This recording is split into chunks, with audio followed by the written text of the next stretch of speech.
Olá todo mundo, eu sou o Giovanni do Monte e esse novamente é o Covil do Narrador, o lugar onde os tesouros é que guardam os dragões. E hoje eu vou comparar aquele velho sistema dos dragões que eu tanto amo com esse novo sistema de dragões que eu tenho jogado bastante, que é o Dungeon World, em um novo tutorial. Eu vou falar com vocês hoje sobre o combate e vou comparar uma coisa com a outra para mostrar para vocês o que o Dungeon World tem de diferente. Vamos lá?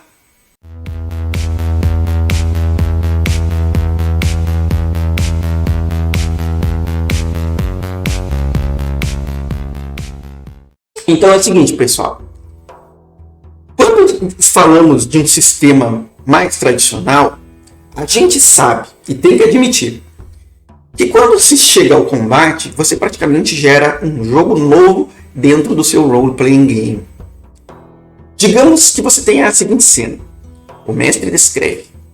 Vocês enxergam ao longe a entrada da caverna na beira da montanha. O que vocês veem é que existe um enorme enxame de insetos protegendo essa entrada. A maioria deles parecem ser besouros, de todos os tamanhos e provavelmente muitas variedades de espécies.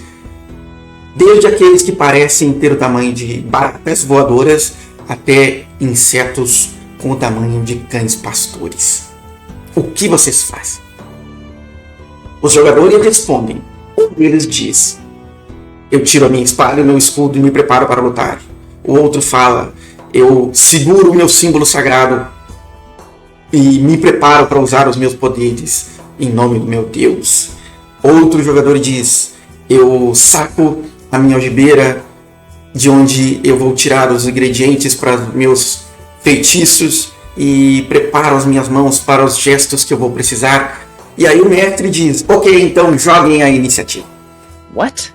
Oh my god. Quando ele diz joguem a iniciativa, ele quebra o ritmo da narrativa que estava sendo criada naquele momento.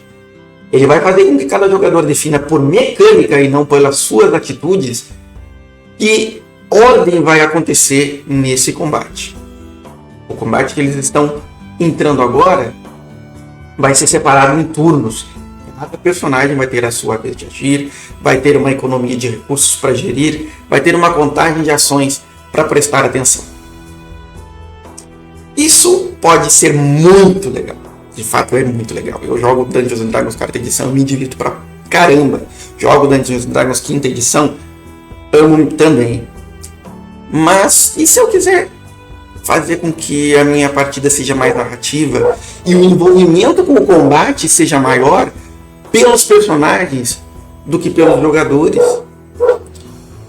Numa campanha focada na história, fica muito mais interessante que a narrativa dos combates seja apenas o aumento de tensão e um clima diferente do que estava acontecendo até então, dos diálogos, da exploração, mas que o sistema seja manejado da mesma maneira.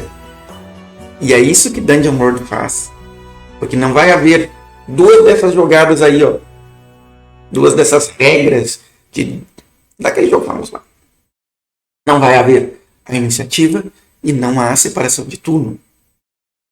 Em Dungeon World, são as atitudes dos jogadores, as decisões deles para os seus personagens que vão definir o que eles fazem e em que ordem essas coisas acontecem.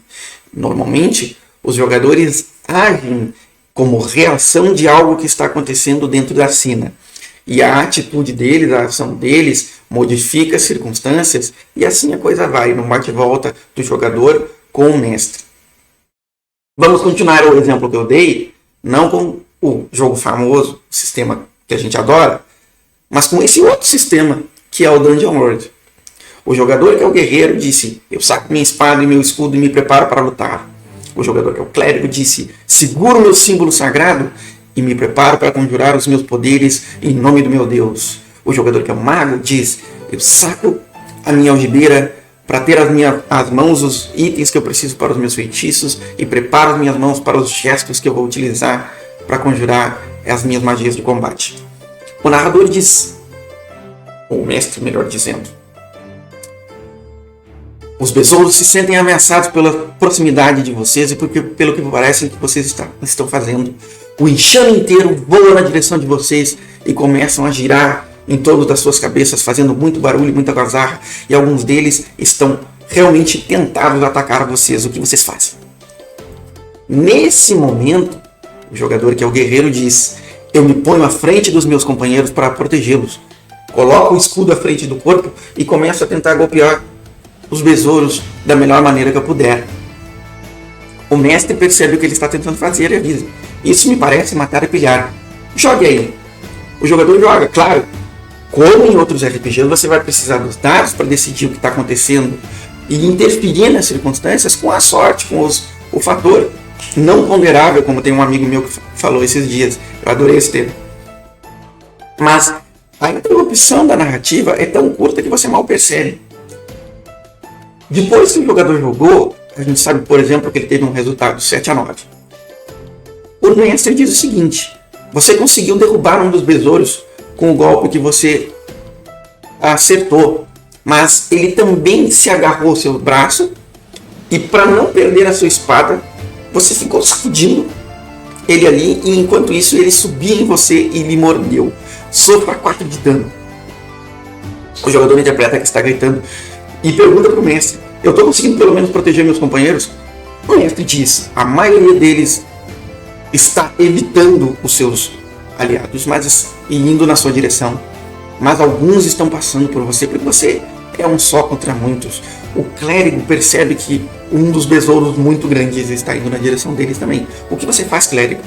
E assim a cena vai. Note que quem definiu a ordem das coisas acontecendo foi o mestre.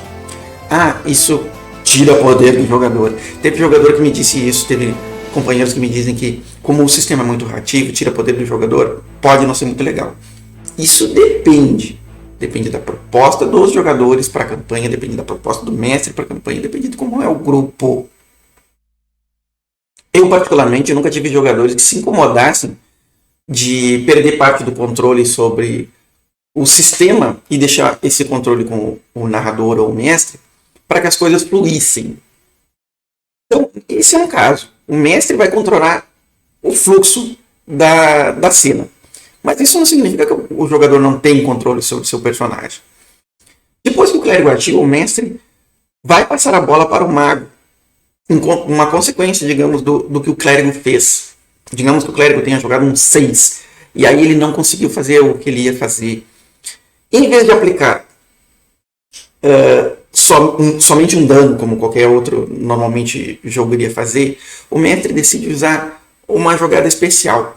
Ele usa um dos seus movimentos para oferecer perigo ao mago e afastar o clérigo, por exemplo.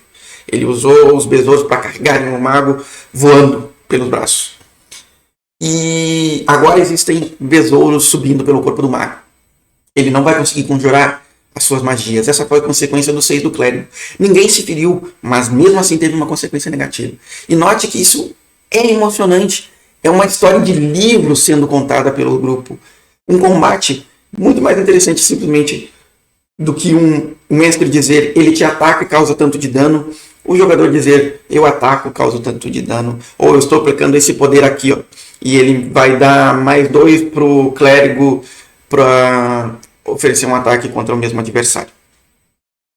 Então é assim: o combate do Dungeon World vai ter o fluxo realmente controlado pelo mestre, mas os jogadores vão ter maior capacidade de influenciar criativamente nas coisas. Eles vão participar das circunstâncias em que o combate está acontecendo, eles vão poder narrar os seus movimentos, eles vão poder interferir também bastante nas ações dos seus companheiros para ajudar, e isso vai ser muito legal.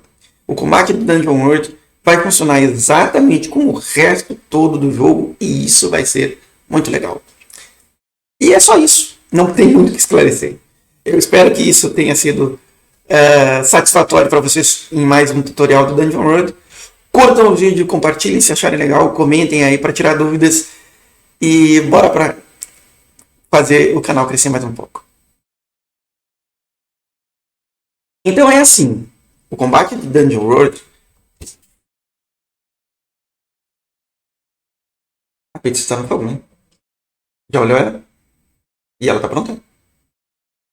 Já tem.